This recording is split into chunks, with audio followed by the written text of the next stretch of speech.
Paper बहुत बढ़िया भी नहीं कह सकते हैं कि बहुत अच्छे लेवल के क्वेश्चंस थे, और ये भी नहीं कह सकते कि बहुत लो लेवल के क्वेश्चंस थे। मतलब मॉडरेट बोल हाँ, सकते हैं। मॉडरेट कह सकते हैं। क्वेश्चन डुएबल थे, बच्चे करके आए पेपर में। ठीक है, 5 सालों की बाद की वैकेंसी है, और पिछला जो वैकेंसी था बड़ी संख्या में वैकेंसी थी सर, और इस बार मात्र 18,700 पोस्ट है सर।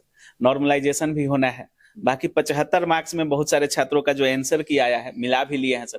क्या कुछ बोलिएगा? सेफ स्कोर की बात करें, वीडियो को लंबा ज्यादा नहीं करते हैं क्योंकि देखना केवल उनको कट ऑफ है सर, और सबसे बड़ी बात कि आदित्य रंजन सर कितना बोल रहे हैं ये उनको देखना है सर। क्या कुछ बोलिएगा कट ऑफ को यहाँ लेकर? कट ऑफ की पूरी बोली लगी हुई है। लेकिन कट ऑफ बताने के पहले मैं आपको एक बात कहना चाहूंगा कि देखिए, जो भी कट ऑफ मैं आपको बताने वाला हूँ वो थोड़ा सा रॉ स्कोर के आधार पर होने वाला है। तो इसको नॉर्मलाइज मार्क्स आप मान करके मत चलिए, 75 नंबर में बताने बिल्कुल। अभी आपका स्कोर अगर थोड़ा कम भी आ रहा है तो मतलब बढ़ करके हो जाएगा, कोई दिक्कत नहीं है। तो 75 नंबर में अगर आप एक्सपेक्ट कर सकते हैं तो जनरल का लगभग सर 60% के करीब में जा सकता है मैक्सिमम। मतलब परसेंटेज में बता रहे हैं बिल्कुल, मतलब आप निकाल लीजिए 45 नंबर हुआ, वो भी थोड़ा मैक्सिमम हो सकता है वहां पे। ठीक है, इससे 2-3 नंबर कम भी जा सकता है सर, और बुरी स्थिति रही तो वहां पर 2-3 नंबर बढ़ भी सकता है। मतलब बोर्ड वाइज फ्लक्चुएट करना ही करना है सर। जब बच्चे अलग अलग बोर्ड में अलग अलग रहेंगे वहां पर तो होगा ही होगा फ्लक्चुएशन, उसमें तो कुछ कर ही नहीं सकते। सर यूआर का आप बोल रहे हैं 60%, ओबीसी ईडब्ल्यूएस का लगभग समान रहता है। अभी स्टेट एग्जाम्स की बात करें, बिहार एग्जाम लगभग समान रहता है, 1-2 मार्क्स का अंतर रहता है। क्या रेलवे में भी वो देखने को बिल्कुल मिलेगा सर। यहाँ पे हो सकता है कि ईडब्ल्यूएस का कट ऑफ कम और ओबीसी का ज्यादा हो, ये भी एक फैक्टर। ये भी हो सकता है। हो सकता है। कितना रह सकता है सर आपके अनुसार? सर ये तो मार्क्स में कुछ परसेंटेज का फर्क होगा, लेकिन ज्यादा नहीं, 2 से 3% हम कह सकते हैं। 2 से 3%। हाँ। मतलब कैटेगरी वाइज 2-3% का अंतर देखने को मिल सकता है। मिलेगा यहाँ पे, हो सकता है। बाकी जिनका इतना आ रहा होगा वो मेंस की तैयारी में लग जाएगा। बिल्कुल, मेंस की तैयारी में लग जाना चाहिए, और आपको पूरा अपना मतलब जितना भी आपने गलतियां की हैं उस गलतियों को सुधार लेना चाहिए अपने मेंस के लिए। सर कौन कौन सी फैक्टर होती हैं जो कट ऑफ डिसाइड करेगा? कट ऑफ की बात कर रहे हैं,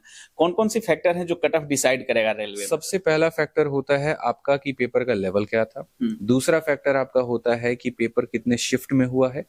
ठीक है, तीसरा आपका फैक्टर होता है जो कि मोस्ट इंपॉर्टेंट है, वो है वैकेंसी। वैकेंसी अगर ज्यादा, बिल्कुल, वैकेंसी ज्यादा होगी तो कट ऑफ आपका कम जाता है, लेकिन अगर वैकेंसी कम हो गई तो फिर वो भागम भाग वाली स्थिति होगी, वहां कट ऑफ का उठना ही है। दूसरा, मैंने नंबर ऑफ शिफ्ट भी क्यों कहे, ठीक है। अच्छा, नंबर ऑफ शिफ्ट के साथ साथ पेपर का लेवल भी बहुत मायने रखता है। पता चले यहाँ पर कि पेपर 3 ही शिफ्ट में हुआ है, लेकिन पहला लेवल जो था एकदम खत्म था, और तीसरा मतलब एकदम सीजल मेंस के लेवल का पूछ दिया, तो ऐसा नहीं होना चाहिए वहां पे। ठीक है, तो ये बहुत मायने रखता है कि आपके on an average her paper जो हो रहा है वो एक समान पैटर्न पर हो रहा है कि नहीं हो रहा है, उनकी एक समानता है कि नहीं है।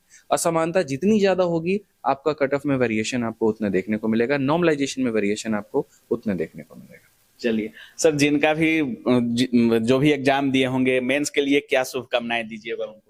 मेरी तरफ से तो मेंस की पूरी शुभकामनाएं, हमारी टीम की तरफ से भी पूरी शुभकामनाएं हैं। लग जाइए यहाँ पर, और ज्यादा मन निराश करने की अपने आप को जरूरत नहीं है, मन छोटा करने की जरूरत नहीं है। अगर आपके नंबर बहुत कम बन रहे हैं या पेपर आपका खराब चला गया तो ऐसा नहीं है आपके पास में कि सिर्फ एएलपी का ही पेपर है। इसके बाद में काफी सारी परीक्षाएं आपको रेलवे ने और दे रखा है, 2024 में भी और 2025 के कैलेंडर में भी। तो आप उनको मद्देनजर रखते हुए अपनी तैयारी को बेहतर कर सकते हैं।